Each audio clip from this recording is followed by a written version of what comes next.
ऐसे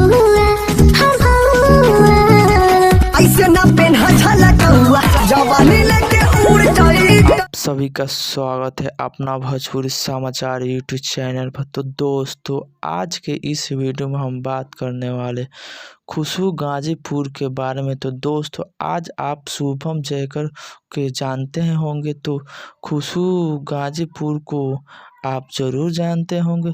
शुभम जयकर और खुशबू गाजीपुर की जोड़ी यूट्यूब पर बहुत ज़्यादा वायरल हो रही है और इससे बड़े बड़े सिंगर लोग अपने सॉन्ग को वीडियो बनवा रहे हैं।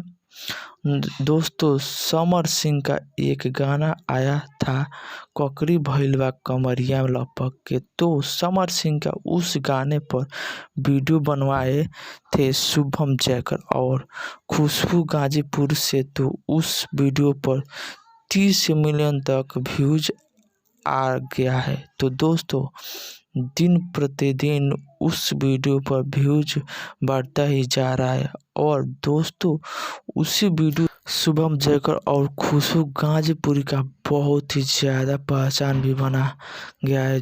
तो दोस्तों, आज की इस वीडियो में हम बताने वाले हैं खुशबू गाजीपुर की किस जात की है। तो इस वीडियो को लास्ट तक देखते रहिए।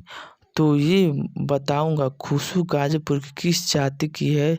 तो दोस्तों, अगर आप भी खुशबू गाजीपुर का फैन हैं, अगर इनका वीडियो आप देखते हैं, तो इस वीडियो को लाइक ज़रूर कीजिएगा। और तो चलिए दोस्तों, वीडियो को स्टार्ट करते हैं। अगर आप इस चैनल पर नए आए हो तो इस चैनल को सब्सक्राइब जरूर करें और बेल आइकन को प्रेस जरूर कीजिए। चलिए दोस्तों, जाने खुशबू गाजीपुर की किस जाति की है। तो दोस्तों, यादव लोग को तो आप ज़रूर जानते होंगे। तो यह भी खुशबू गाजीपुर यादव जाति की है। दोस्तों, खुशबू गाजीपुरी के बारे में आप क्या जानना चाहते हैं, कमेंट करके ज़रूर बताइएगा। अगर दोस्तों खुशबू गाजीपुरी का फैन है तो वीडियो को ज़रूर लाइक करें। और चलिए दोस्तों, आज के वीडियो में इतना ही।